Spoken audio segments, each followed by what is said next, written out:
This is July 19, 2006. It's the open session, Menlo Park Fire Protection District. Roll call. Director Ianson.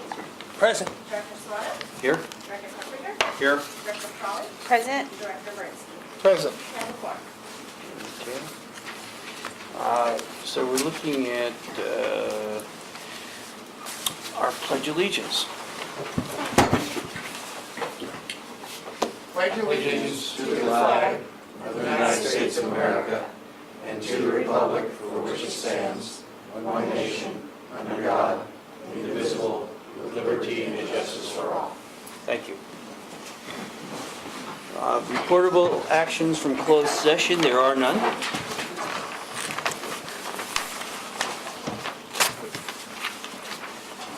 Public comment number 2.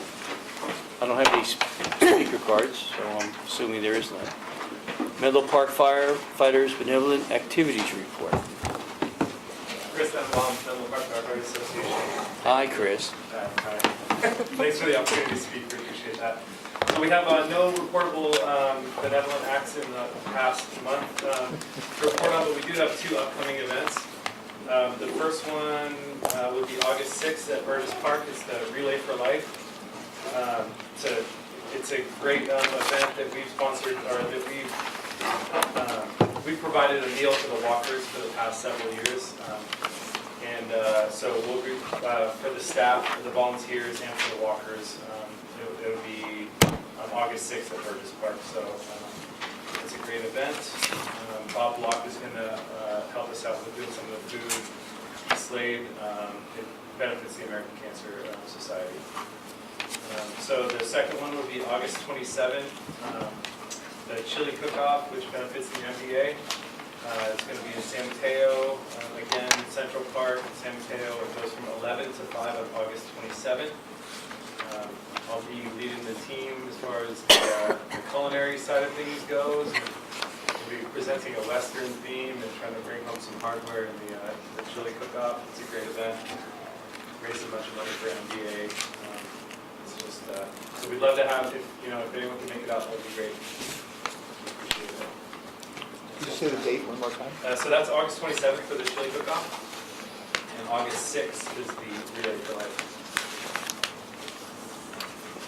Okay. Anything else, Chris? That's it.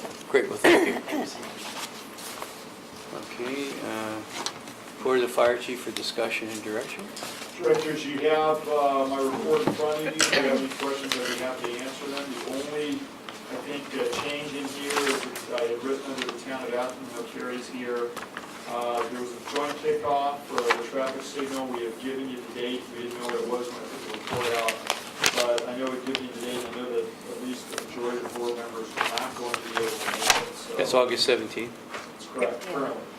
So I don't know if you want to have Gary here then, but not everyone could be there, or if you only wait for Ryan to report back. I'll be there, Carrie. I'll be there. At Almond. And Director Ianson, right? You'll be able to attend? Are you Sure. going to be here? Okay. Great. Oh, so I think it's just Peter. Okay. I only have, Chief, I have one thing. Sure.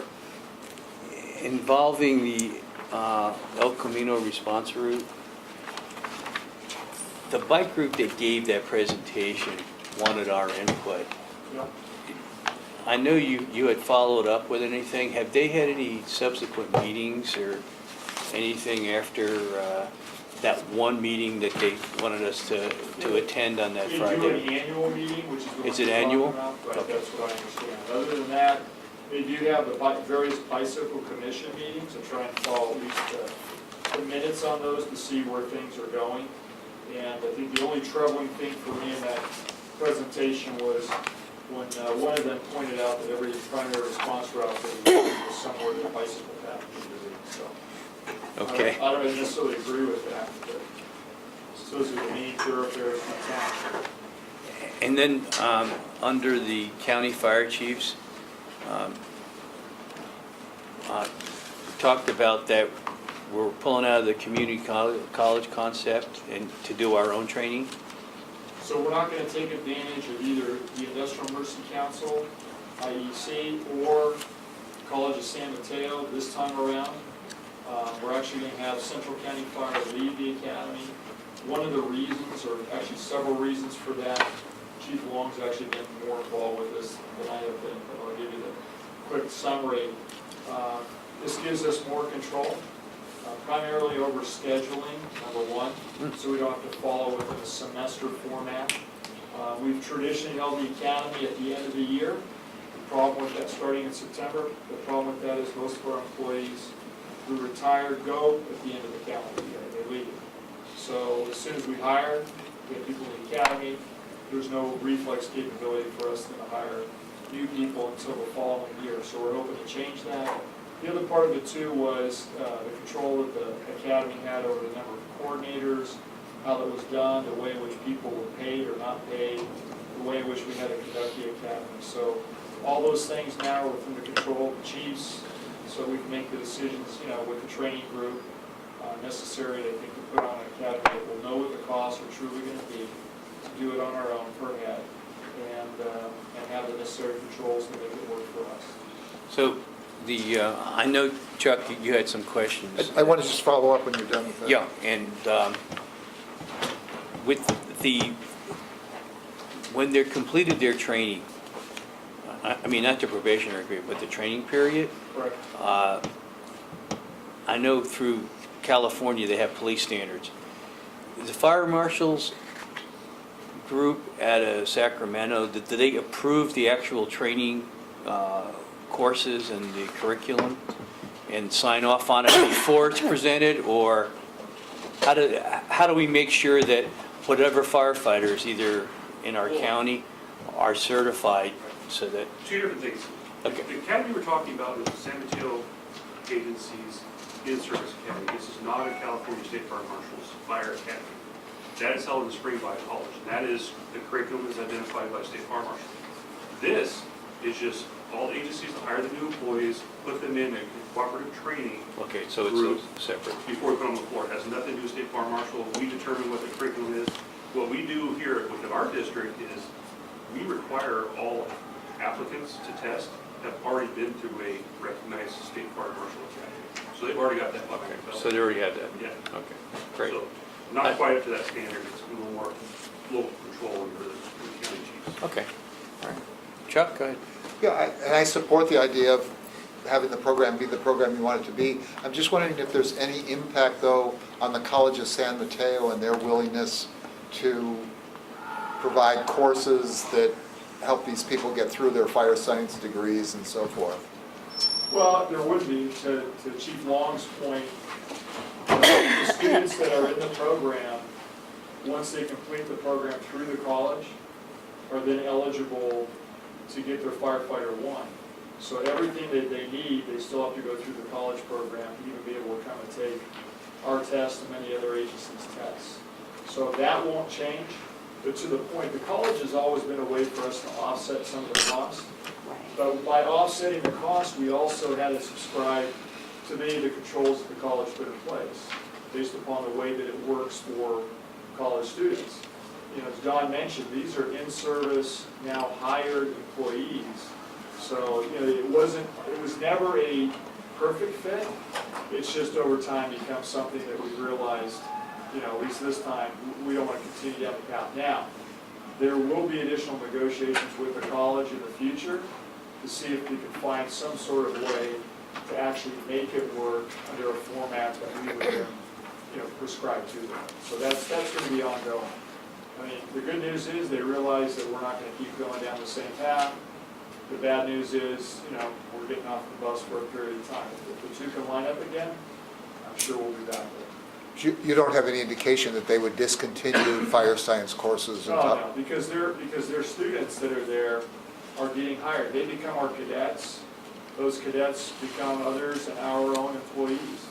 So, I mean, everything, the natural system that allows those individuals to come up through that process is still very important to how most of us hire people. And they still do have the Spring Academy, which is that new person introduction, State Fire, to the regular curriculum. The Fall Academy just aren't good to collective. Thank you. Okay. I had one other comment about it. Okay.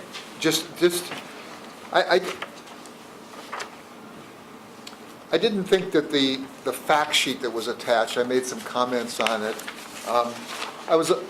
I think we could have done a little bit better job in terms of making our case. It's awfully telegraphic in some ways. It doesn't explain the whole thing. If I have questions about what it means, and I've been following it, then I'm almost certain that council members and other people of our jurisdictions would have questions about it. So I didn't feel it was a very strong selling document, and I don't know if it's too late at this point or whatever, but I think to have a good, almost brochure-like thing that explains what we're trying to do, I think it's a good idea. But I mentioned that one thing there that I still don't even understand what a couple of these things even mean and so forth. It will fact check those. So the sheet you're referring to, the attachment, was what was given to the city managers and county manager and town manager that met. The four of them met regarding impact fees. I was not invited to that meeting. I understand subsequently I will be invited for the joint meeting. I don't have a date for that. But in lieu of that occurring, what I did was I modified information that I had given to the city of East Palo Alto, added to it. To your point, I wouldn't say it was done in haste, but it was done trying to accomplish basically giving them some information walking into their meeting. Whether they used it, whether they referenced it, I have no idea because I haven't spoken to any of the managers since this. I do have a meeting on Thursday with the Menlo Park city manager. I'll probably see George tomorrow, or John will see George, the city manager for the town of Atherton tomorrow at their meeting. We're meeting tomorrow about the traffic management plan. But we'll make those changes and I'd be happy to add anything or, if you don't think it works, because it's also in some respects for you as elected officials if you talk to your cohorts. So yeah, if there's something you wanted me to change or add, which you've already mentioned, if there's more, I'd be happy to, the directors would be happy to change. But I think it also could be helpful perhaps with the newspapers and as talking points for the board. So I think it's an important document, and there's no reason it can't evolve and just put a new date on it and revise it and so forth. Absolutely. Okay. Okay. Thank you, Chief. You're welcome, thank you. All right, next we have a presentation of the unmanned aerial system drones and robotics. So I'll take the lead on that very quickly. I know time's of the essence tonight. We don't have necessarily a video or PowerPoint for you. The primary purpose tonight was just to give you a sense of where we were on this project, where we've been. There's more historical reference that I didn't put in here, which I'm still trying to fact check some of it. But it's also important we have some partners in here that we want to acknowledge tonight, and I'll let Chris do some of that. But if you look at some of the timing, we started this project much sooner than 2012 on the timeline, but just very quickly, we really got back into it with the UAV and quote-unquote drones. It was a pretty negative item. You had organizations like the ACLU that was investigating the San Jose Police Department and their acquisition of a drone that allegedly wasn't, visible to the public. You had the Alameda County Sheriff's Department that had done some of those similar things, at least according to them. But despite all that, I think it really worked out that, if you recall, in October of 2014, we brought the first time in front of the board the desire to actually move into this area, try and leverage this technology for the benefit of the public, for the benefit of the emergency response community. And, quite honestly, I think all of us, at least I was, a little shocked about how supportive actually people were. They really saw the difference between law enforcement and fire.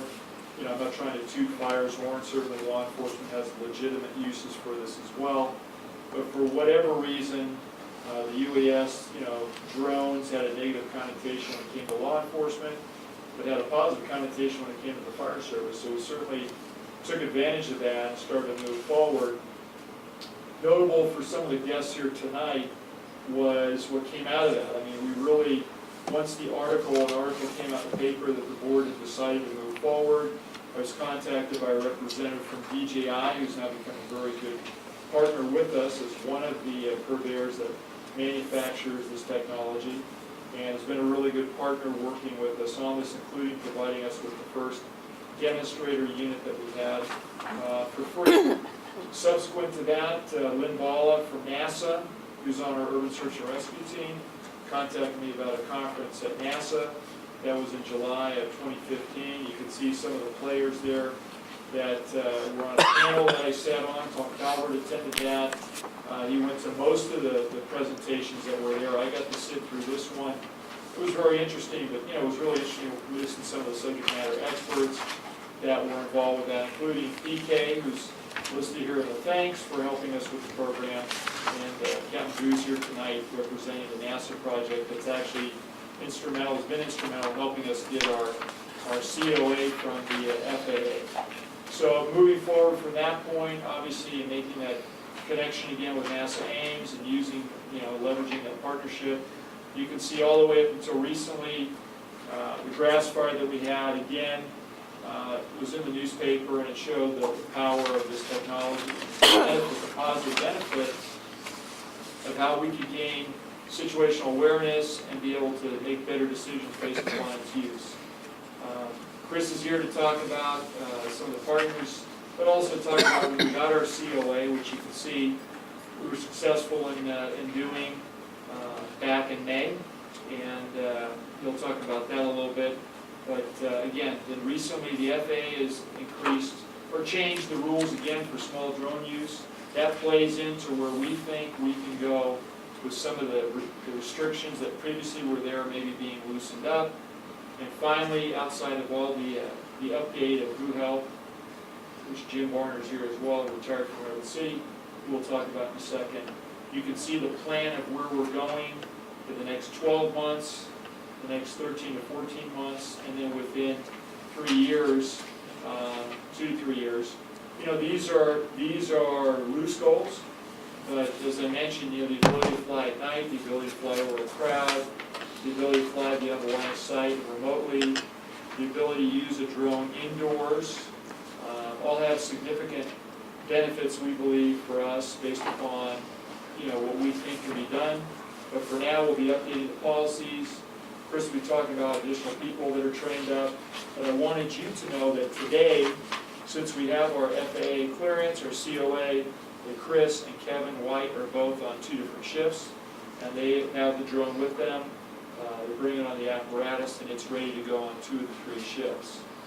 Also listed in the 13 to 24 months, Chris has been actively working with all the different vendors that are here at Menlo Park, which has the most vendors that are doing R&D in the nation that we're aware of. And then finally, in the 3rd year, some sort of aerial port. We were discussing this today about the ability of the district at some point to work off of a location and use larger drones, maybe for use out in the bay. The drones that we're currently using are relatively small, and their flight time is limited, and the ability to work in higher winds is difficult. So with that, I'll turn it over to Chris. He can make, again, the introductions at some point, but of our guests here tonight.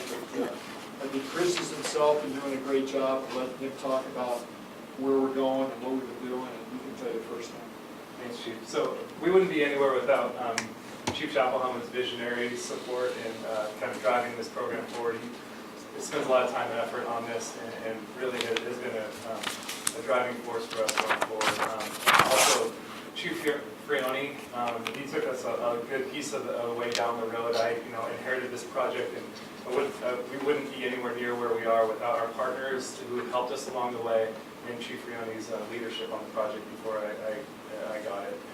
And, Chief Calvert as well, obviously. He's spent a ton of time and effort and support for us on this project, so it's been really great. So acknowledging Chief Frioni and all the chiefs on this, and then our partners here at the NASA UTM project, PK Chief Chapelhelm put us in touch with PK. We had a meeting. He was able to authorize support for our project. Both Captain Charles Drew, who's here from the NASA UTM project, and Leonard Wiggin both gave us a ton of leadership information on how to go about obtaining a COA, which is a really technical kind of process that would, it took a lot of different people and a lot of time and effort to get it all. We're one of the first in the country and the first in this area to have that authorization to fly, so it was a huge step for us, just having that ability. So thank you very much, we appreciate that. And we're just talking about where we're going next as far as they can support us with a bunch of documents and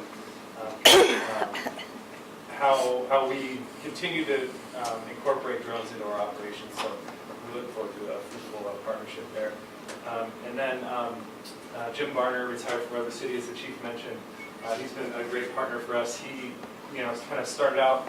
He's personally flown a lot and has, several different UAVs and kind of has been able to show us the positives and kind of the strengths of different airframes. He's really into a lot of different pieces of technology just outside of just drones. Virtual reality, some 360 camera stuff. He's really integrating all those technologies into the fire service. He's kind of shown us a light into how we might be able to operate a bunch of different, or integrate a bunch of different things into our operations. So that's been great. And besides that, he's also provided us with first-person pilot training. We were up at SLAC. We did our first pilot training. We had some of our guys join us from NASA, which was awesome. They actually were able to give us some insight about how we might be able to do things better during that operation as well. So that's all been really valuable to us. So we really appreciate your help. So thank you very much. As far as where we are right now, like the chief said, Kevin White and I are ready to fly missions right now. So that covers 2 of our shifts. We have 4 more pilots that are in various phases of their development. Some of them are very proficient. They have model airplane flying time in the past, so we're able to build on that, and their skills really kind of take off very quickly. So most of them are not just starting from a very basic understanding. Some of them can fly probably better than I can already, but we have, so that's going to be great. So we'll have 2 pilots on each shift, so a total of 6 plus a couple of backups, and we'll be developing more in the future. We're working with Scott Bassett and the Ops group as far as how we develop our videos and training videos. So we've already been able to film some of the probationary testing, some of our wildland drills, some live fire stuff. As far as where we're going, the next airframe should incorporate thermal imaging, some small payload capacity, longer flight times, more tolerance for winds. We're waiting for one specific piece of technology to be released so we can weigh it against something that's out there on the market right now. So that would be our next kind of step up in technology. We're looking at a van possibly as a regional response vehicle because we do have this general use COA. We're able to fly anywhere in the United States with proper notification of notice to Hammond. So we're looking at being a regional resource in this to provide that tactical advantage for multiple different agencies around. So that's kind of where the drone program is right now. Yeah, Chris, I have one question. I saw that there was some local towns and cities in the area that are trying to get into passing certain laws to restrict the use of drones. Is that going to affect us in any way other than federal law takes precedent over? Let me take a crack at that. So that started actually with the City of Menlo Park, the Rec Department, and Bayfront Park. Drafted a letter, it's actually written in here in the timeline. That's the first indicator that we got that anyone would, try and add rules in addition to what the FAA had already come out with. Town of Athens, I know Kerry, their attorney has I believe a 700-page report that I'm not sure why it's 700 pages, but I'm guessing since the attorney drafted it, there's a lot of legal stuff in You there. pay by the page. It's not a pound. Exactly. Sorry about that. In talking, email, conversation with the city manager, we did discuss, public safety. I know APD, Athens Police Department, is interested in partnering with us, just as is Menlo PD. They don't necessarily want to have their own airships, but they'd love in certain circumstances to be able to partner with us to use them. So this is something we'll have to work through with the various agencies. For the most part, I think it is covered by the FAA, but there's a lot of concern about civilian use and abuse, as we saw today with an arrest on a fire that recently occurred when CAL FIRE can't fly their aircraft. So, the good part is we're the positive side of the UAS kind of evolution, but there's still a lot of downside based upon irresponsible people that are out there, giving this thing a black eye. Thank you, guys. Yes, Chuck? I just wanted to follow up on that. The arrest that occurred turned out, it's just a misdemeanor to interfere with fire operations.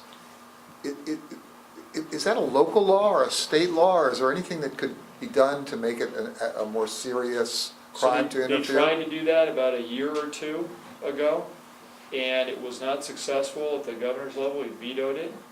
I think there's still going to be additional efforts, to your point, of making the repercussions more significant. But yeah, typically it's no different than if someone on the ground interfered with the operations at a fire. So that's at least that's what they cited this person for. I'm not sure if there's something else they could have done with that as well, but that's how they cited it. It's a pretty hefty fine associated too, I believe. I think it was in the tens of thousands of dollars. Yeah, if he has to pay it. Right. I'm going to go around. Rex, do you have anything? Peter? Yeah, one of the things, if you haven't thought about it already, and particularly with having NASA involved, as your payload capability increases, I would encourage you to look at having laser designators on board so that you can, one of the things about having overhead perspectives is great. One of the real challenges, though, is then translating that information to people on the ground. And the military learned a long time ago that one of the things that's really helpful is having laser target designators so that people on the ground can see what's being illuminated, what people are talking about. So it allows you from the platform to designate the target on the ground. The people on the ground with appropriate goggles can see, in fact, what you're pointing to. And it really shortens the communication loop. Because otherwise somebody's sitting there looking at the screen and they're trying to describe to something, over here in this corner we've got this, whereas if that person just simply has they can just beam in on something, the guy on the ground instantaneously can see that. And okay, that's the hot spot, or this is the place where we think the roof is going to collapse, etc. And that's all existing technology, but it's one of these things where I don't think anybody's really thought about integrating it. That's a great point. Virginia? Yeah, I just want to thank y'all for all the hard work and the partnering and the things that you're doing to make this work. I mean, it's been it's been like a long time, but we're, I think, kind of in the middle of, being the example and setting the example. So just, if we get it right, then we're going to be the leaders in this. So thank you. Yeah, and we definitely feel the weight of that, right? And Yeah. So that's part of the thing, right, is Yeah. getting it right? Like, Yeah. So when we've already provided a bunch of information and help to other agencies that are looking to do this as well. So yeah, so we feel the weight of it, doing it right, making sure that it goes right, and then we're looking, not just in the short term to expand our capabilities, but as the long term, where this thing might go, more autonomous operations, get away from having someone physically flying, right? Because at some point, we probably, that's one of the things we'd like to do is, auto launch, go to a specific location, start giving us back real-time intel and no one flying, so. One of the things, particularly again with your partnership with NASA and what the resources we have here, I would encourage you to think about having an annual conference where you bring fire agencies around the country together to basically talk about this. And we and NASA could co-sponsor that and keep us right at the leading edge all the time. Right, and not just from a logistics standpoint, but even from a policy standpoint, right? Because I think that's where we could possibly run into challenges, right, Sure. at the policy level. But I think that's a great idea that Peter's suggesting. So Chief Calvert and Chief Navarro will be attending a conference, when is it? Not next Monday, Tuesday. Which is all fire-based and leaders in the fire service. We were actually invited specifically because of this capability. It's a Fire Service Technology Summit. Officer Safety. No, I'm sorry, Oakland. Well, keep up the great work. I think it's a positive direction, but also be mindful of the fact that we'll face some criticism. I think we will. Just to keep in mind that, the policy implications are, so we'll have to, as that progresses, as the progress happens. But thank you. Yeah, I think this is really valuable. It strikes me that there are two things that, one, it gives us capabilities that we never had before, views and things like that we had no way of getting. But secondly, it seems to me that it also has the potential for taking firefighters out of harm's way to some extent. Right. And I was going to encourage us, and I'm all for the drone, don't misunderstand me, but I think some ground-based robotics would be important too, because particularly in hazardous waste situations and things that could sample the smoke or what's in the smoke and the materials coming off of certain smokes and so forth. I just think that there's more we could do, and I don't know how it would happen, but it seems to me a lot of the technology would be the same. It wouldn't fly, but a ground-based robotic So thing. we're actually going to be working on that with the Stanford Linear Accelerator. It was actually put in their contract in regards to the LINAC, which is the bean alley, because it is subsurface, it has limited access, and they've had fires down in there before. To your point, ideally we wouldn't want to send a fire crew down there in the initial phases unless we identify, where is it and what's going on. There's other applications, but we'll start there. They're a willing partner to do that, and as Director Einson knows, again, I didn't put all the history out, but our base in robotics goes back pretty far, and I was just able to reconnect with John Blitch, who's former military DARPA representative that's worked for years in the robotics field, was in the caves of Afghanistan, and he's going to assist us in this project as well. So we got some, besides NASA and Jim, we have John Blitch, we have Exponent Failure Analysis, and we didn't get here by ourselves, and to the point of being responsible and careful and methodical, and moving all along the way. The plan is the plan. It can always be modified. The goal is basically in year one or formally establishing all the personnel, getting more airframes, various airframes with different capability. The vehicle, as Chris mentioned. Year two, based upon the developers we have in the community outside of it, autonomy, maybe again from a vehicle, whether it's tethered or non-tethered, to give you immediate situational awareness on an incident where it's necessary. And then, like I said, in year three, maybe pie in the sky, but some sort of aerial port with a variety of configurations. And I know something you brought up, and I'll just address it here, whether it happens within that time frame or not. I think it could. We talk about smaller vehicles and getting to an incident. Part of our problem has been when we get to incidents, they're not what people say they are. So the car wreck on the freeway turns out to be everybody's out of the car, and we don't need to respond as many units out there. Or maybe it's worse. Maybe it's a rollover. There's people visible on the ground who are, in dire straits and they need our help. So we can escalate or de-escalate responses based upon situational awareness. That's something we haven't had in the past. It's something we could do. It doesn't work for every situation. That's why we're going to look at payloads. And I think the big thing for these guys that we've talked about is sometimes technology tries to drive the industries, and they come up with all these kind of goofy things that they think work for our profession. And Jim knows this better than anybody else. It really needs to be reversed. It needs to be that we're involved with the technologists who can go then and build something of a useful purpose. So that's one of the reasons Chris has been involved now with, kind of let him loose and all the vendors locally, and I think they're receptive because then they can actually make something that really works, that it's really useful, and it's kind of that, it's not a toy, it's a tool concept.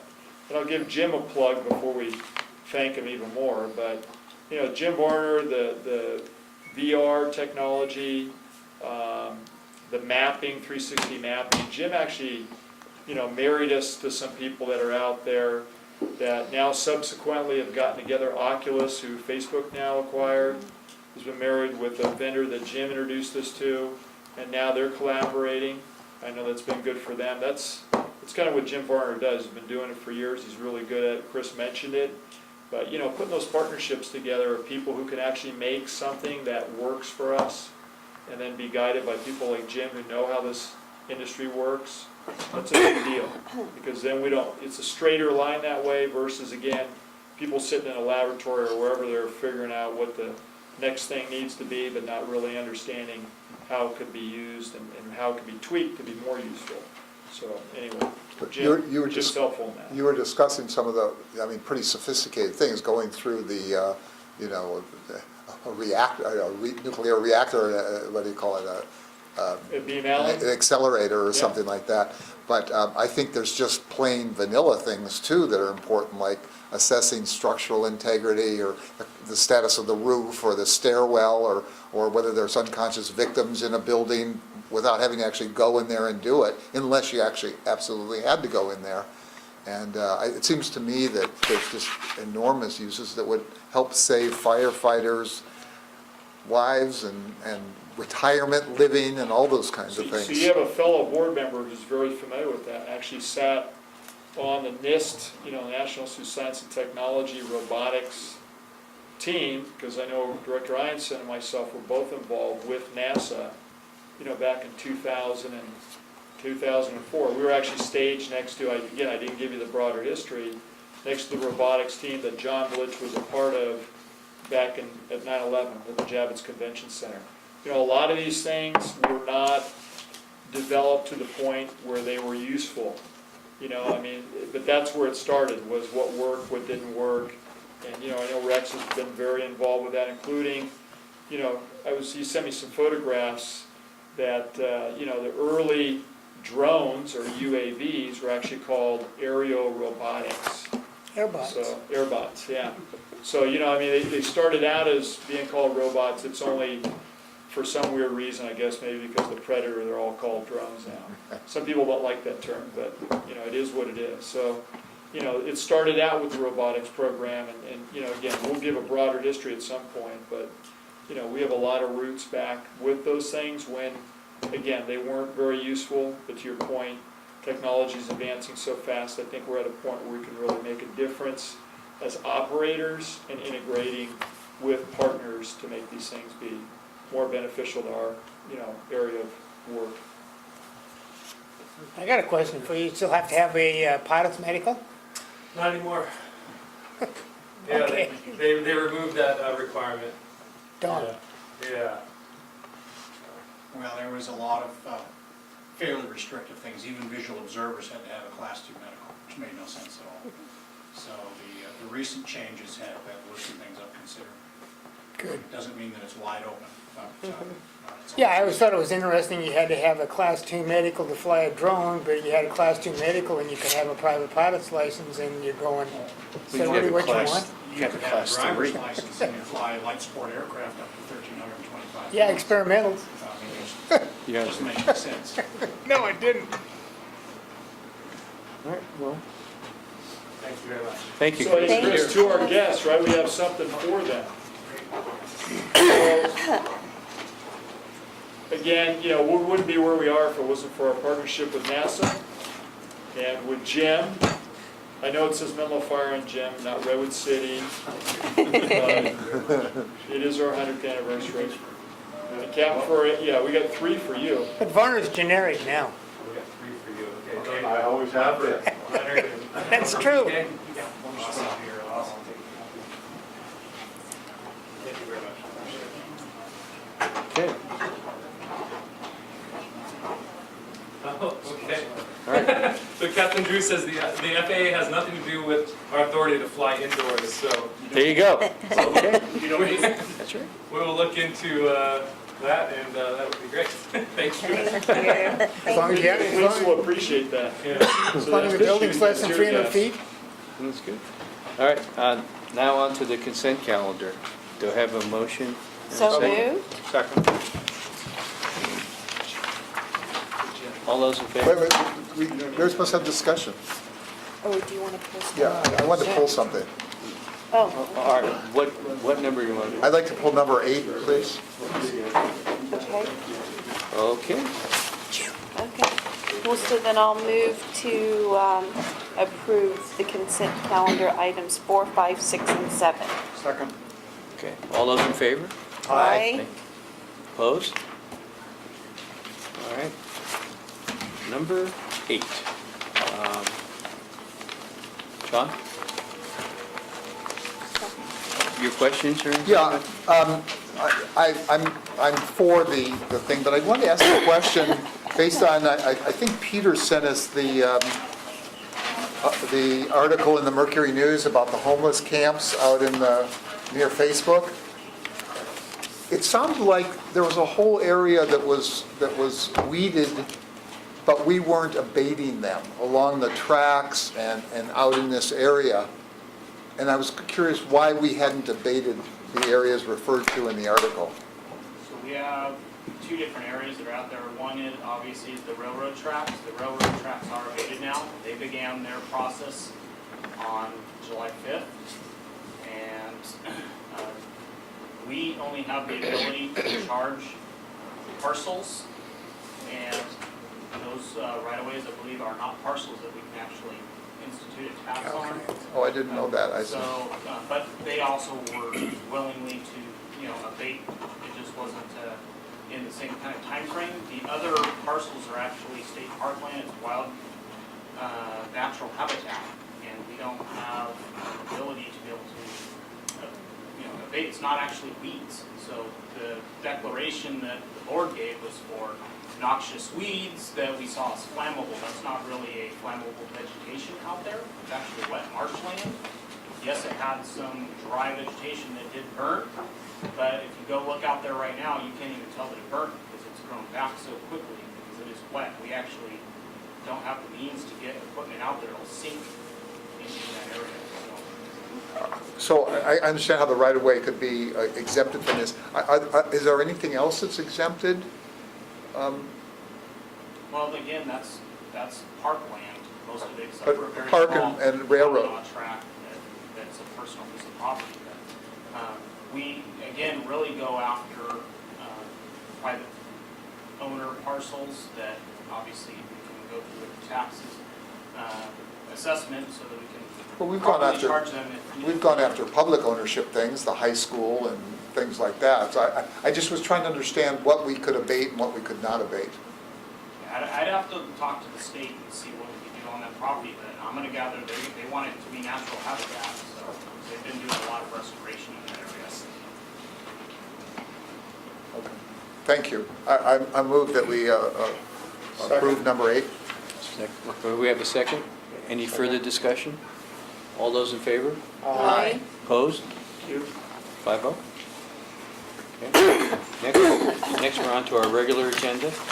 Item number 9, consider for approval a resolution authorizing the fire chief to execute the compensation plan with the unrepresented management and confidential group for the term of July 10, 2016 through July 9, 2017. So moved. Second. Discussion? Yes, Judd? This is the one where we received a revised version. Actually, Correct. vote. I couldn't tell the difference. Could you, I read the original one that was in the packet, but I couldn't see the difference, and I wondered if you could summarize the Yeah, Brenna's difference. here prepared to answer that question for us, and she drafted the document. So in the initial that we brought to you last year, we had MRG do the costing. So we updated that costing to accurately reflect changes in headcount or changes in actuals. And then when we did that, we had run it through Kathy, and she had recommended that we actually add a third column. So between the original and what you have now, you have a third column that accurately represents fiscal year 17-18. So that's the only difference. I see, the plan itself didn't change, just the facts that were presented. Correct. Okay. Yeah. On the, we're talking about the unrepresented management confidential? Yes, that's, Correct. Yes. Well, we did make one correction in the comp plan, and that's moving a senior accountant from non-exempt to exempt. So it's something that's captured in the compensation plan, but it's not a substantive change. and On what basis does one do that? Based on the compensation level, or how do you just have a different opinion, or how do you decide that? In reviewing the classification, we had an opportunity to change it because it was vacant. It potentially could have been exempt all along, because the level of work that's being done is at that higher level. And since we had the opportunity with the vacancy, we decided that was the right way to put it down. You couldn't have taken somebody who was non-exempt and make them exempt? We can. Oh, We can. okay. It's a little bit more challenging and has some more facets when you're taking someone who's used to accumulating overtime and then telling them now they're I see. exempt and they're not going to receive any consideration for that. So Okay. it's a lot easier to do with this vacancy. Thank you, I don't have any more questions. Okay, any further discussion? Okay. Vote, all in favor? Aye. Opposed? 5-0. Okay, number 10, consider for approval a resolution authorizing the fire chief to execute compensation plan with the unrepresented chief officers for the term of July 10, 2016 through July 9, 2017. Do I have a mo- In front of us, a stack of documents here, they're all the same. Are these meant to be distributed on this subject? They're all Yeah, on the, but Peter got probably, Did you get multiple copies maybe? I apologize. that's okay. There's a, We'll shred and then recycle this. Okay. there you go. Number 10, so moved. Second. Okay. Discussion? All those in favor? Aye. Opposed? 5-0.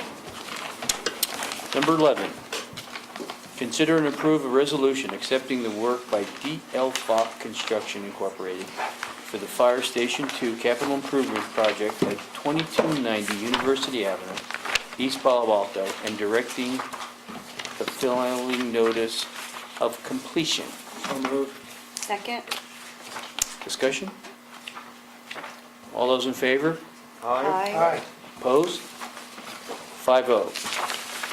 John Hitchcock's, thank you.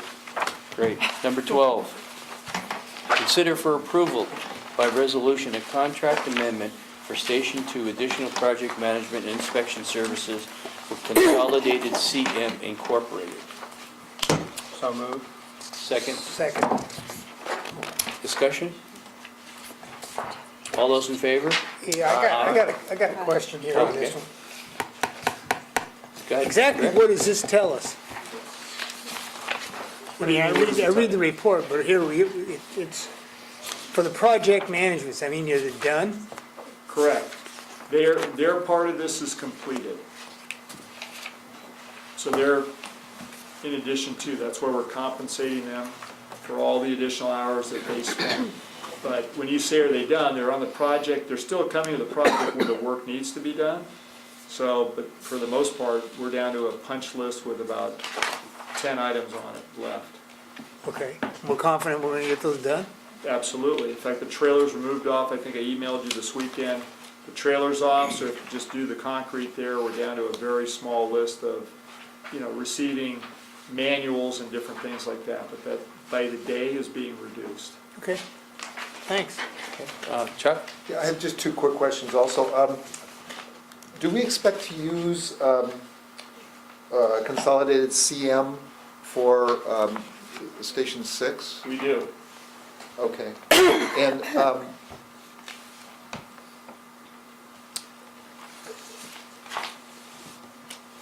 I think it's right for the district to do the right thing, and I think that in this case, it sounds like they deserve additional compensation. They do. But I wondered if you could tell us the circumstances. It seems to me they wrote a very bad contract such that they wouldn't have been compensated for this, except that we want to play fair with them. I mean, if we were some other party, whatever, I don't know that, I say, hey, you made a deal, that's the deal, live with it. These guys should be experienced enough to have some sort of a flexible contract so that their original contract would have included a provision to deal with an extension of the project or something. Yeah, I don't disagree with that because I think I had that conversation with John somewhere along the line as well. But I'll say this, you know, I don't know if this is 100% true, because I was in the trades for a little bit. I think you're right, but I will tell you that the problems that they experienced here were unlike anything that they had seen before in terms of the number of issues, the types of issues, when it came to the primary general contractor. It's probably one of the more challenging projects I know that they've ever done, and not necessarily just from the standpoint of the building itself. It was dealing with the general and dealing with the issues that were coming up. So, you know, I think they went above and beyond from what I've seen. I can tell you that Mel specifically, you know, one of the guys working on this project, this was very near and dear to him in terms of making sure that we had a quality product. And I think they delivered that, but it wasn't easy. So, yeah, from a contract standpoint, Director, I would probably learn from my mistakes and write the contract differently if I were them. But you're right, I mean, this is the district trying to do the right thing for people that we could have made them eat it, could have made them didn't have to make them whole. I mean, we've made a deal, we've kind of worked with them throughout this entire process. They brought it up earlier, I told them every step of the way when this was first brought up about 6 months ago. The answer is no until we get to the end of the project. Or you got to bring it home into the finish line. Bring it to the finish line, then we'll have a discussion. As you know, we started a few months ago bringing this up. The board basically tabled the item last time because we weren't in the station. We're in the station. Everybody's, you know, making good at this point on the promises that they made and the commitments they made. So I think it's the right thing to do. You know, I give them a lot of credit for sticking with this project. And, you know, I know the superiors and the guys that are working on this had to tell them they weren't going to get any more money for a while either, which was not an easy pill to swallow. Thank you. Okay. Any further discussion? All those in favor? Aye. Opposed? Thank you. 5-0. Number 13, accept the status of Fire Station 6 project as of July 11, 2016, and provide direction to staff. Is that you, Chief? It is. Okay. So, directors, you'd asked for options. I have options for you, thanks to John Hitchcock. The timelines that are in here tell you when, and we are pretty much ready to, with all the approvals, to start to move forward if that's your choice. The other choice is to go for the extension of the building, which was proposed last time. That extends us out, you know, on the conservative perhaps side. I don't know, I can't really tell you. By 6 months. The other one would be 4 months if we needed to make one more submittal based upon everything not going correct, which is looking right now like it won't happen. So, you know, we have a 2 month, a 4 month, and a 6 month. What won't happen? If we needed to do a fourth submittal, this last plan review, somebody came back with comments that couldn't be addressed correctly or quickly, we would need to then extend out to maybe one more review, which could be as long as 4 months. So it's stay the course. If everything goes right, we're 2 months out. If it doesn't go right, we're 4 months out up to. If we change what we're doing and add the 3 to 3 feet on the front of the building, which we had talked about last time, it could take up to an additional 6 months. I'd like to make a motion that we proceed with the current plan. I'll second. Any further discussion, Rex? I'm with him. I'm tired of fooling around with the city. I'm done with it. Yes, sir. Can you tell us, if we go ahead and proceed, at what point we lose even the possibility of extending 3 feet? Or is it immediate? Well, it's not immediate until you start building. So to move through and do demolition and underground and all those different things, you could try to do some simultaneous work. The problem is still going to be the city and the planning commission having to do approvals. So how that would all fit into the schedule, how it would fit into additional costs, how it would fit into any changes of the footprint. Well, actually, once you put the foundation in, you're pretty much set. You know, those are the things that it could be done, but at this point, you know, I think to Director Ianson's point, you know, we've been working on this for a long time. And will it work without the additional, I know someone had asked me, will it work without the additional sizing to the station? The answer is it will work. Will we be able to put another company in there? Depends on what it is. If it's an engine company, that will be difficult. If it's a squad, if it's a battalion, if it's a smaller unit, it could fit and it could be easily done. But again, you know, to put in another working large company like an engine, that would be difficult. And remember, we made, because I thought about this for a long time, we made concessions already when we said we wanted to stay in downtown Menlo Park. We knew we couldn't get the lot next door. I wouldn't say settled, but opted for the lot behind the station and designed the station in the configuration that it is. It doesn't, as we get to the final point towards the end here on the agenda, it doesn't necessarily meet all of the standards that we would want to imply or use today, which is a drive-through facility that's large enough to have a multi-bay station. That's something we just couldn't get to with this location, but alternative locations were not necessarily available, and from a cost perspective would have been difficult. So, we made the decision we want to have a company down there. We have a large drive-through bay, can accommodate a truck. Can we accommodate more than one unit? Yes, but it depends on what the unit is. Yes, Scott? I tell you, I mean, for 3 months or 6 months or a year, I mean, I find it very hard for us to sort of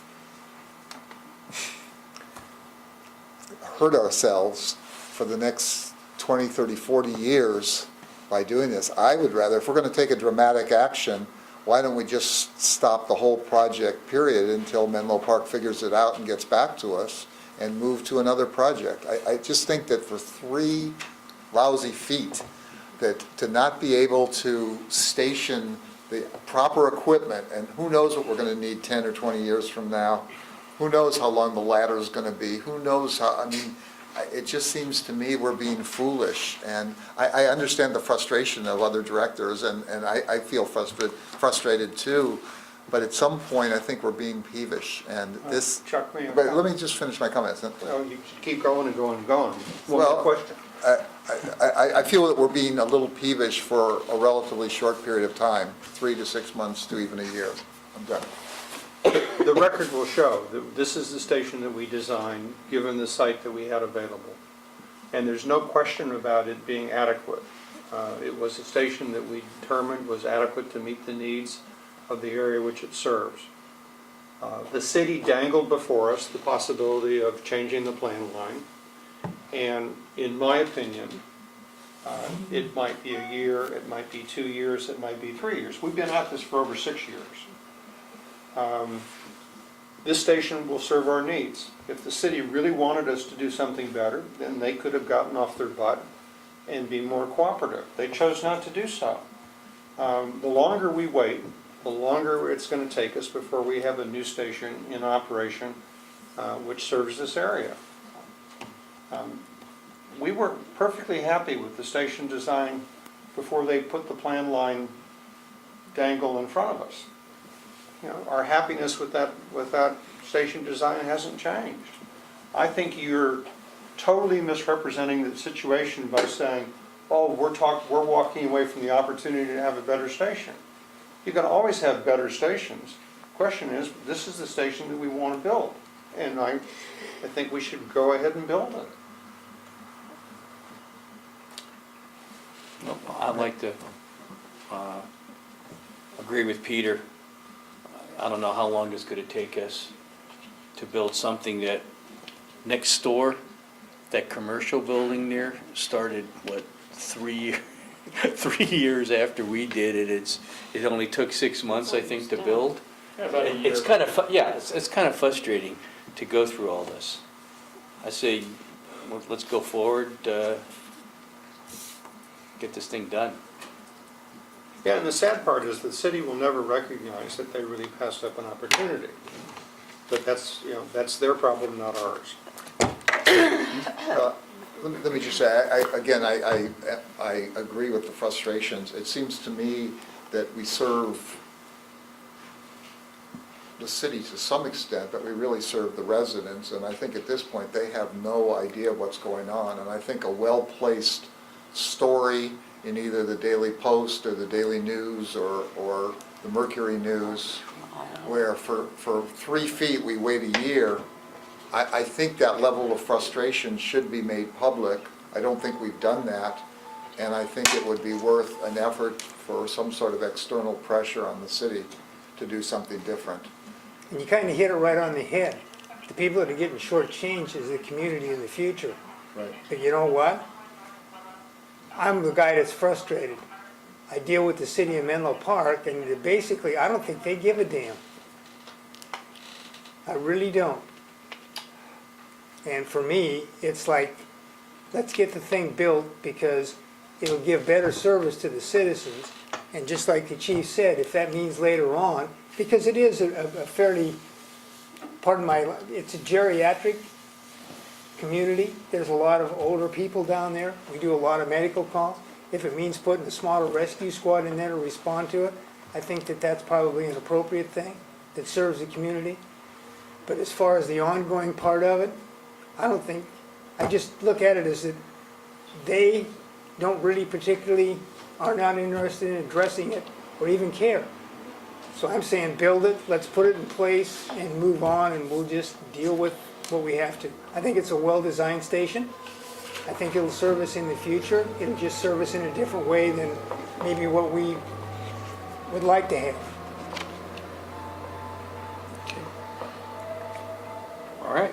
Can I add a comment, Ron? Oh, sure, go ahead, Virginia. I'm glad that we're moving forward with the plan. I think that the community needs this as we, as a community, deal with growth issues and congestion and all of that. So maybe waiting 3, 4, 6 months, whatever, might not seem like a big deal, but so I agree with Rob with that commercial building next door being done quickly. I just think if we wait, I don't think it serves our residents, that's all. And especially that commercial area, that's their main commercial area.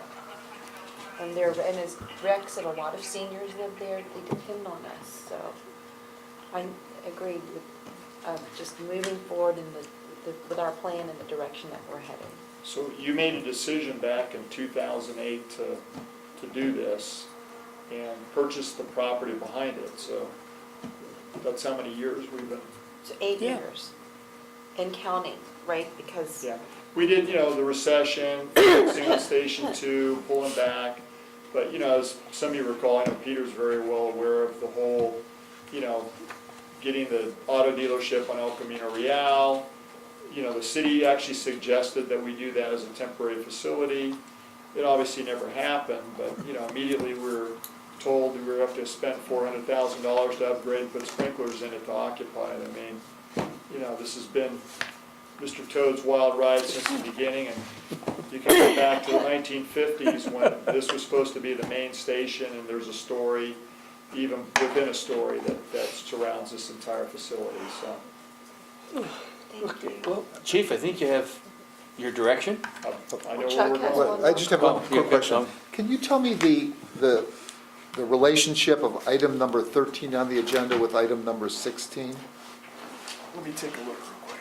Yeah, 16 was something I asked to be put on the agenda. I've made it a motion in conjunction with this, so 16 will be dealt with. By this? Yeah, Yeah. Okay, yeah. it seemed like that, I just wasn't sure if Yeah. there was something else there. Right, so it's Director Carpenter's item. Okay, so, Do you have a motion? do you have a motion? Yes, there was a motion There's a motion seconded. and a Okay. second. Proceed with the current design Right. Any forthwith. further discussion? All those in favor? Aye. 5-0? No, I'm No. Oh. voting against it. Oh, okay. Okay. All right. Number 14, authorize the fire chief to request payment for the Gateway Development Project. So moved. Second. Any discussion? All those in favor? Aye. Aye. Opposed? 5-0. Thank you. Okay. Number 15, authorize the fire chief to enter into negotiations with Facebook So regarding moved. the proposed West Campus development and impact to fire and emergency services. So moved. Second. Discussion. Yeah, I would just point out for the record, for those of you who missed it, I don't think anybody did, but I'd like it on the record, that the lead agency for this project is the City of Menlo Park, and they have just negotiated a development agreement with Facebook. The city will receive $14 million. In fulfilling their lead agency role, they did not get a penny for the school districts or the fire districts or anybody else. Every single dollar of that $14 million is going to go to the City of Menlo Park, which from my standpoint is an absolutely reprehensible way for a lead agency to behave. Comment, Rob? I'll second that. Go ahead, Virginia. So I want to thank the chief and your staff, Harold, for working with Facebook. I know that when I was first elected to the board, Rob and I, there were some issues and some problems, and I think that as time went on and our relationship as a fire district developed with Facebook, the relationship has only gotten stronger. And I think it's a real testament to not just your staff, but to this board for encouraging that strong relationship to continue to foster. So I think that as you move forward, just keep in mind that I think that they want to have a good relationship with us, and I think they feel like that we provide a benefit, and they like what we're doing, and just move forward with that in mind, and I think that we'll be even more successful with them. I appreciate that. And, I think Director Carpenter made a fair point, and again, not to slam the city, because that's not my intent, but to point out City of Menlo Park didn't even ask us this time. And maybe that's because last time we negotiated independently, which was driven from the fact that in all the subsequent reports that we saw, there was always no impact to the fire district, according to the report. So, the BAE fiscal report, we have comments for. We have more time to do that. As you know, we've commented on the EIR for Facebook as well. We brought that in the room and the discussions with them. They're looking, obviously, to work with us, to your point. And, I want to stay true to what was developed in conjunction with them to some part, which was the impact fees, because they were, I think, a significant player with us, trying to figure out what was, the most reasonable way to do that. And they haven't balked at that at all. So, anytime I can show the direct correlation and one fits the other, we're going to do that. And I think that's how we'll approach part of this. The fire marshal and I have been talking also about what the impacts are of what Menlo Park just did, because I think if you don't realize what's in that, forget the money for a minute, everything's on expedite here pretty much, which means that the pace that they're going to run at is the pace we're going to need to run at. And as you know, if you look at my chief's report, it gives you the number of plan reviews that are in there. It's significant. I mean, we're keeping up, but we're keeping fire prevention extremely busy. So, where's that additional capacity going to come from? When they make the phone call, whether or not we're open 4, 5, 6, 7 days a week, they're going to expect somebody to show up. And the prior project we've done with Facebook, give John a lot of credit, he was the lead. I mean, that job was on Fridays, Saturdays, Sundays. It didn't matter. If it needed to get done, the phone call was placed. Mornings, evenings, again, Facebook's an operation where, they're going to have an expectation they're going to keep things moving. That's how they get stuff done. you got to give them credit for that. And so, we'll have those negotiations with some of those things in mind as well. We'll probably be talking about, before we agree to anything, obviously I'll be coming back to the board, and we'll discuss the overall implications across the spectrum of not just operations, but also prevention and what it means to have some of these unique structures and the demands it's going to place on this organization, from the aspect of there's other customers and our service delivery to them beyond the fire floor into prevention's office, and keeping hopefully all the customers happy. So Well, I just appreciate that the relationship is on strong footing, and that's where I would like to keep it. me too. Thank you. Chuck? I wanted to ask, Steve, if I could please, do we write these contracts or these agreements with the developers, or do they write them with us? When the chief negotiates payment of a fee? Well, it depends. I'm trying to recall whether we actually wrote the contract with Facebook the first time around, or they did. I think Tim worked with. I know that we negotiated the contract, and I don't recall who was actually the scrivener of the contract. It might have been us, it might have been Facebook's lawyers, but we were the participants in the negotiation with the administrative staff.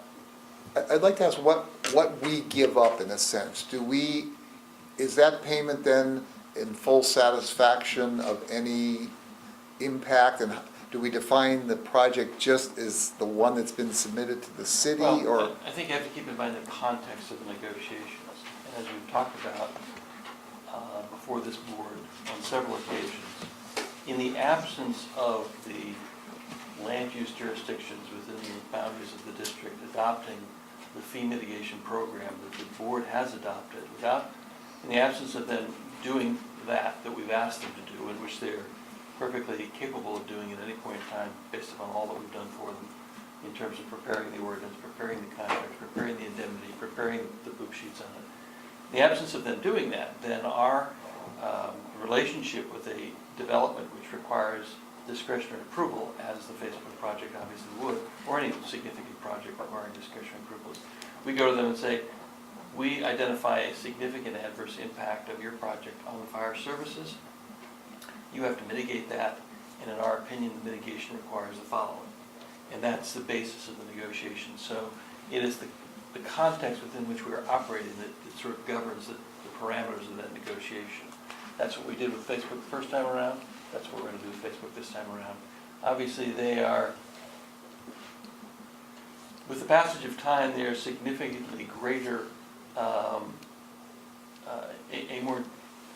more significant corporate player, if I can put it that way, than they were the first time.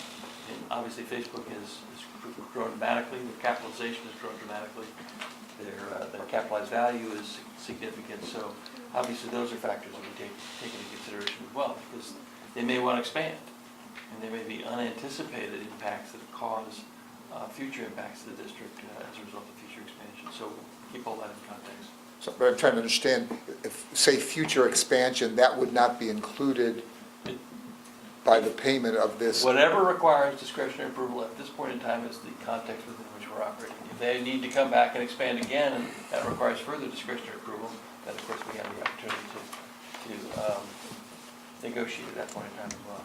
And do I assume correctly, because this is a negotiated agreement, we're not bound by any of the rules that state law imposes on mitigation fees? We're not negotiating these arrangements under the Fee Mitigation Act, which is the statutory scheme that we provided to you, which was the basis of our adopting the impact program originally. So we don't have to segregate the monies, we don't have to account for Now, them separately? on a contractual basis, they may ask us to do that, and that may be a negotiation that we have. Okay. Because it is a similar kind of concept, so. Did that happen with the first Facebook project? I don't believe so. But for example, if there's future phases and we're negotiating compensation for future phases and those phases don't occur, they may want a provision to claw back that money. And so we may have to put some of it in trust or something like that. So that may be part of the negotiation. Thank you. Sure. Okay. There's a motion, a second. Yeah. Any further discussion? All those in favor? Aye. Opposed? 5-0. Thank you. 16 can take. 16, consider requests from Director Carpenter to have the board direct staff to proceed with current design for a new Station 6 and provide direction It's to been staff. dealt with, so we can scratch that. scratch it or check it off as accomplished or whatever. Just go ahead and omit it. Okay. 17, receive status report regarding Station 77 reconstruction and long-term lease. Consider authorizing chief to execute contract with a CEQA consultant in excess of his signature authority and provide further direction. So I'll take this one. Okay. Mr. President. The staff report just generally gives you a summary of the communications and efforts we've made on behalf of the district to renegotiate the current putative ground lease that the city of Menlo Park and the fire district have for Station 77.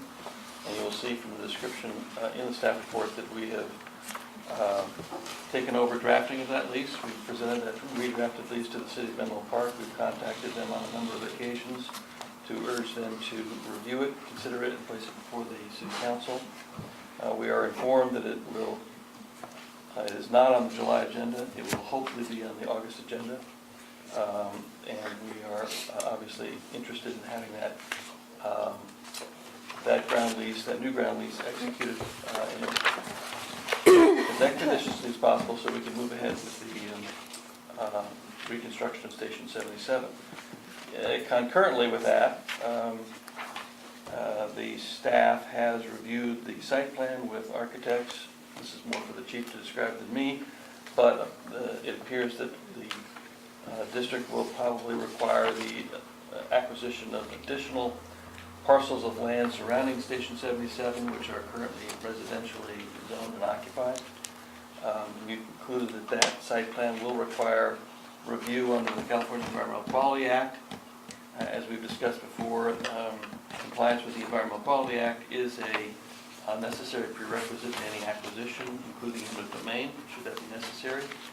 So we're suggesting to the board a slightly expedited, well, not slightly, but an expedited procedure where, based upon this staff report and the current status of this matter, that you direct us to continue lease negotiations, that you direct the staff to retain a CEQA consultant to hopefully prepare the environmental document, which could be a negative declaration or an EIR,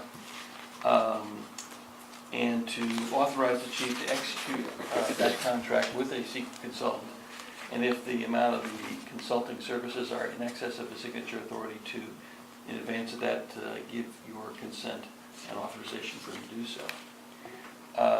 In addition, I'd just like to summarize the steps that we would be proceeding with relative to Station 77 after your approval of these actions tonight. So as I indicated, we are in fact negotiating the new lease with the city. The conceptual design has been complete. The identification of additional properties to be acquired. The district will be hiring a CEQA consultant to analyze the project. That CEQA document will come back to the board for approval. Once we have done that, we can appraise any properties that need to be acquired, including but not limited to the ground lease parcel, if we do not have a successful lease negotiation, because we are entitled to acquire by eminent domain the property of another public agency if necessary for our purposes. The law requires that we send notices of intent to appraise all properties that the district seeks to acquire, so we would do that. We would appraise the properties to be acquired, and those appraisals should be relatively contemporaneous with any action to go forward with making offers. If you appraise property too early in the process, the appraisals become stale, and as you are far more aware than I am, property values are changing rapidly in the peninsula. We then are required by law to make offers to acquire those properties necessary for Station 77, including but not limited to offers to the city of Menlo Park should we be unsuccessful with negotiating our ground lease. Hopefully we will be successful. Those negotiations then proceed. If there's a voluntary agreement on acquisition, we acquire the property and we go through the normal escrow and title process. If we are unsuccessful in voluntarily negotiating the acquisition of the properties necessary for Station 77, we will bring to the board a resolution of necessity. Resolution of necessity sets forth a hearing process whereby property owners are identified, notified, and have an opportunity to speak before the board adopts a resolution of necessity ordering the condemnation by eminent domain of the property necessary for the Station 77 expansion and construction. Once we do that, we are free the very next day, if possible, to file a complaint in eminent domain to acquire the property and get immediate possession of the property once we deposit with the state treasurer the estimated amount of compensation that would have to be paid to the property owners. We file a motion for possession of the property, and then we possess the property even though we haven't completed the eminent domain litigation. So we actually have the right of possession and can build on the property at that point in time. That's the process. Yes, Peter. Yeah, in order to sort of move this along, I would like to make a motion that staff is directed to take all reasonable steps to fulfill all prerequisites for exercising its various options of acquiring any properties deemed necessary for Station 77 reconstruction, including the option of proceeding without a new lease. Second. And that language is primarily taken from the staff report. Are you okay? And then I'll deal separately with the authorization for the contract issue as another motion. Okay. All right, so have a motion and a second. Any further discussion? I got one question. If we take it by eminent domain, does that mean we still have to rezone it? The city would still have to The rezone? city still retains land use control. The city still has land use authority over what is developed. Okay. As you know, under the terms of the ground lease that we're attempting to negotiate, we're trying to expedite that land use approval within the terms of the lease document itself. But yes, they still have land use authority. Okay. Great. Okay. All those in favor? Aye. Opposed? 5-0. Second motion, Go ahead. to authorize the chief to enter into a contract for an amount in excess of his signature authority with, who's the vendor? C for Sequa. We don't have a vendor yet. Sequel Consultant. Sequel Consultant, okay. Yeah.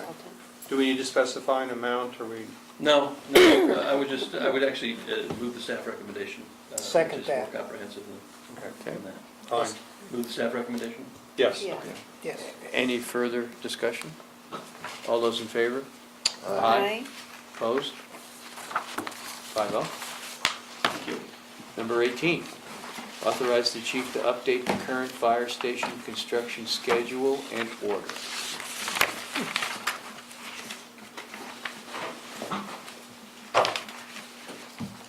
So moved.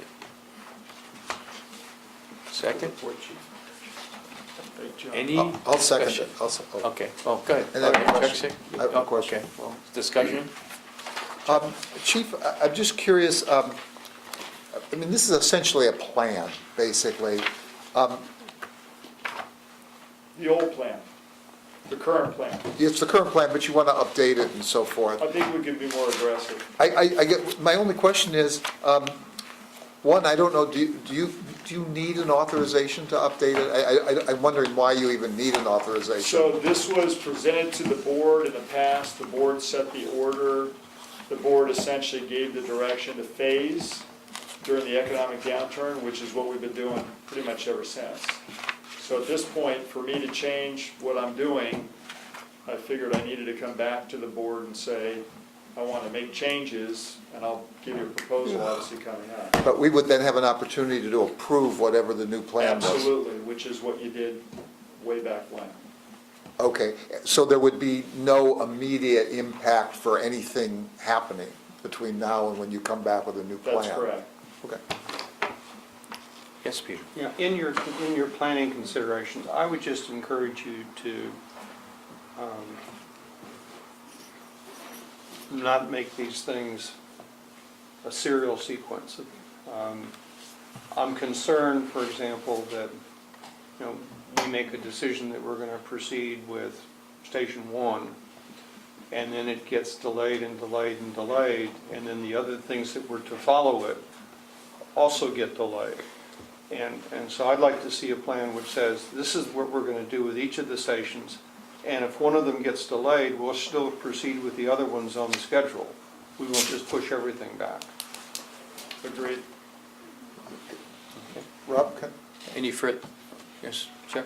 I have another request also. It seems to me, we've talked a little bit about it, and particularly with reference to Station 77, but it seems to me at some point, stations are going to be, roughly have the same function. In other words, they're going to have the same equipment in it, they're going to serve the same rough area. Not all of them. I mean, Station 2 could be different, Station 1 could be different, but it would be nice and if we kind of had a cookie cutter when we get all done, so that we could use the same plans, the same footprint. I know it's not perfect and it's not always going to fit exactly, but to the extent it's replicatable, I think it would be nice to understand that. Totally agree. You know, we started, just so you know the history, with Station 2. The city wanted to basically have something that fit in the community. It's the same with Menlo Park, so you're limited to a point, but to your, you know, I think your point is well taken. If you look at Station 3, 5, and 77, they look similar for a reason. Yeah, they're all a little bit different, but that was the mentality, and multiple stations got built somewhat simultaneously, designed by the same architect. So, you know, that's part of the trick. I mean, obviously, I'm not proposing using HMC architects again. Obviously, for Station 6, we have a different architect. We even have a different architect for Station 77. So, you know, kind of that artistic impression of what the station needs to be is always with the architect, but you got to put it in parameters. I think we're getting much better at it. One of the cities in which I work is in Pleasanton, for example, and they have a combined fire department with Livermore. And everywhere you go, it looks like all the stations look the same. They may not be the same, but they're probably all built the same time too, because of the nature of those communities. But in line with what Peter was saying, since we may be building some of these simultaneously, it seems to me there could be some economies of scale here by building 2 or 3 of these at the same time. Totally agree. And, you know, again, there's things we learn on these stations that will apply to all of them that we won't do again, and things that we will do again. Great. Okay, so we have a motion, a second. All those in favor? Aye. Thank you. Opposed? 5-0. Right, now we'll go to reports and requests. Looks like I'm up first. I'd like to report to item 23, where I nominated the chief for Fire Chief of the Year with the International Association of Fire Chiefs. I'm sorry you didn't win, but you're a winner to us, Chief. Appreciate that. You're a winner to us. And then from July 7th, excuse me, well, last week I attended the CSDA conference in Napa. And that's all I have. Rex? No, I just went to the planning commission and city council, and you don't know how that turned out. We know. Okay. Peter? Nope, nothing to report on the Atherton front. I did have lunch yesterday with Lieutenant Wade, who's acting as police chief in Chief Flint's absence. And, I'm just trying to keep up the dialogue. And, Great. You know, it's really, that's the chief typically are the people who deal with operational issues. I'm just trying to keep an open door, and wanted to thank them, among other things, for their great support for the CERT exercise that we've got planned on. The CERT, that the ADAP people have planned in early August in Atherton, which I think is going to be a real exciting thing. It's the first time that there's an exercise like this that's been designed to operate from the bottom up rather than the top down. And it's based on the premise that in the event of a disaster, well-motivated and properly trained civilians will immediately go to work and start taking care of themselves and their neighbors and their family, and until such time as an incident commander shows up, they're going to do their thing. And so this is an exercise that is going to test that model.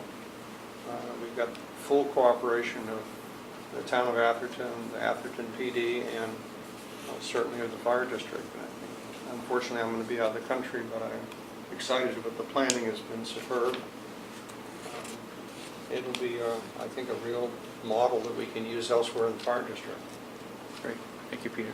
Virginia? I don't have anything, like in terms of requests or reports, but can I just give my Sure. liaison, Sure. just really brief liaison report, which is, I had a very short discussion with Martha Poyatis about Weekend Acres, and I know that she's reaching out to them again to see what they need. Great. Thank you, Virginia. That's been a So I'm just kind of keeping on top of it as really much good as I task can. and really good mission. I think we started this when I first came on the board, huh? We have, it's when longer, it's Har- longer. Harold and I, Fire stations. Harold and I walked the neighborhood at the time. And I'm before trying- you was Rex. Oh, gosh. Well, really? Is that right? Wow. Oh, yeah. Chuck? I had a couple things to report. With respect to East Palo Alto, I continue to work with their local CERT group, which I think is making good progress, and I just want to mention to everybody, wasn't mentioned in the chief's report, but I think it was important. August 2nd is National Night Out. It's the... August 2nd? August 2nd, yes, which is a Tuesday night. It's really a police agency organized function, but it focuses on security and so forth. We've always had a major event in the Willows with literally hundreds of people. There's often been a fire engine there and so forth. This year, I'm actually working, East Palo Alto now, in an effort to recruit more members, has, I believe, 10 or 11 different locations for National Night Out. And I'm actually not going to be in the Willows, but I'm going to be in what's called the West Side, which is the part of East Palo Alto on the west side of the freeway. And it's kind of split into two parts. One is south of University Avenue, and the other part is north of University Avenue. But they're going to have an event over on the south side near the Newell Street Bridge, if anybody knows where that is, and so forth. But anyway, they're making a big effort. They're organizing people. Right now, I think they've got coverage on about 5 or 6 of those 11 locations. I've requested and had a positive response from the district for some certain brochures that I thought were really helpful in terms of snagging people. You can't just sit there with a table. You have to actually grab people and talk to them. And I found that people with animals are a wonderful target. Everyone brings their dog, and no one has ever thought of providing special supplies for their dog. People sometimes are even surprised by thinking about their baby having diapers and things like that. They have water, they might have some food, but for the infant, how are they going to make formula with whatever they're doing? So I think some of the brochures that FEMA's put out are very helpful for just establishing that contact with people. So that's one thing there. The other thing is that I attended the East Palo Alto Can Do luncheon, which is primarily housing related, but they're also very interested in security and so forth. It was about 2 weeks ago. Robert Jones runs. Yeah, Robert Jones, who is is the major coordinator for East Palo Alto. The district, by the way, is now dividing East Palo Alto. It's going to be either 5 or 6 different areas. Rather than being Area 31 in the CERT plan, it's going to be 5 or 6 different areas. They're still trying to decide exactly where the lines go. Right now, they're organized according to the police beats, but they don't think that makes the most sense. They've identified headquarters for each one of these places, and they're going to have radio equipment there and actually have a place that they can go. If one of them's not available, it moves over to one of the other locations. So they've actually got a really interesting plan that's developing. The other thing I was going to say, though, is I've been attending hearings about some of Menlo Park's transportation stuff, some of its general plan information. I'm almost about halfway through. It's very elaborate. I'm commenting on the draft EIR for the general plan. But I just had one comment that really concerns me among a lot of things. Two comments. One is Menlo Park's plan right now is showing a greater than 50% increase in population as part of the Yeah. general plan. How Menlo Park could add 50% to its population, but once that's allowed, then everything that does that is going to be approvable. They're also in excess of 50% for their employee population. And I'm not making these numbers up. This is their chart, and they even figured out the percentage that says that. I mean, it is so extraordinary. And I mentioned, and I think we should modify the district's plan. I'm not opposed to that. But if Menlo Park goes ahead with this kind of growth plan, tweaking our plan for what the district's going to do is not going to be sufficient. And the main problem I have with the draft EIR is that the mitigations are almost entirely one of two kinds of things. One plan is, we're going to get together and talk about it, the problem, and the other is, we're going to demand a fee because of the problem. But neither one of those is going to fix the problem. And that problem's going to come back in our lap. I mean, 50% more traffic, really? How? How could we do anything? 50, I mean, where does that happen? And I'm saying this because I don't think residents of Menlo Park understand how this would change the nature of the city. And it's just proceeding along, just nobody's, and they're in a, to their credit, they delayed by 15 days comments because people were feeling so rushed. And they were doing this plan, but by the way, the growth here doesn't even include the Facebook plan. That's a separate plan. Anyway, I'm just saying that I think this is so massive. The chief has made comments on the Facebook plan, which were included in our packet. I appreciate them. I agree with them. But this idea, and I'm not against us getting fees from Facebook or whatever. I'm not against the fees. I'm just saying that we can buy equipment, we can buy stations, but what Menlo Park, how are we going to fix traffic? Unless we double deck or triple deck our roads, how are we going to solve any of this congestion problem whatsoever? And I'm very concerned about it, so I just want to alert you. Just going to add more bike lanes, Director, that's going to fix it all, right? Well, that's what we're talking about, narrowing streets even further. Correct. Yeah. And The two, we've said for a long time, the two are, what's going on doesn't make sense. I mean, you'll see the comments. Tim Kremen and I from Myers-Nave are working on that. The additional time, as I understand, was requested by the city of East Palo Alto. well, the one bit of progress I thought is at the Transportation Committee meeting, which I went to, the Transportation Commission basically said, let's get rid of this Sharrows stuff. They got a big grant to do Sharrows. Crazy. And all it means is cars and bikes on the same road, but we're going to make it green. And somehow making it green is going to make it safe. Called an attractive nuisance. I mean, We but call it an emergency incident, that's what we call it. basically, Especially on 4-lane roads and roads over 25 miles an hour, it doesn't make any sense. so, yeah, we need to do something about it, I think. I don't know how we're ever going to respond to that. So we have responded to that in the past, just so you know. I'm not saying we're not doing our part, don't misunderstand me. No, but it's- I'm just saying no one's listening. Yeah, Ravenswood, I mean, that's the one where I said you can paint a bicycle symbol, doesn't make it smart or safe. I mean, there's no bicycle route. Ravenswood, we narrow it down, we put the restrictors right at the railroad tracks. It's crazy what they're doing. Well, Ray Mueller got up after I spoke at the Transportation Committee meeting, and he said, oh, the draft EIR, it's just a wish list. It's just a wish list. And I'm saying, well, what does that mean it's a wish list? It's what can be built. If it becomes the EIR, and if these are the mitigations, this is the reality. It's not a wish list. It means it's the plan. And frankly, we've always exceeded what's in the general plan. So it is very concerning. Well, let's go to 21. Is there any liaison reports from anyone? Nope. Okay. Public comment number 3.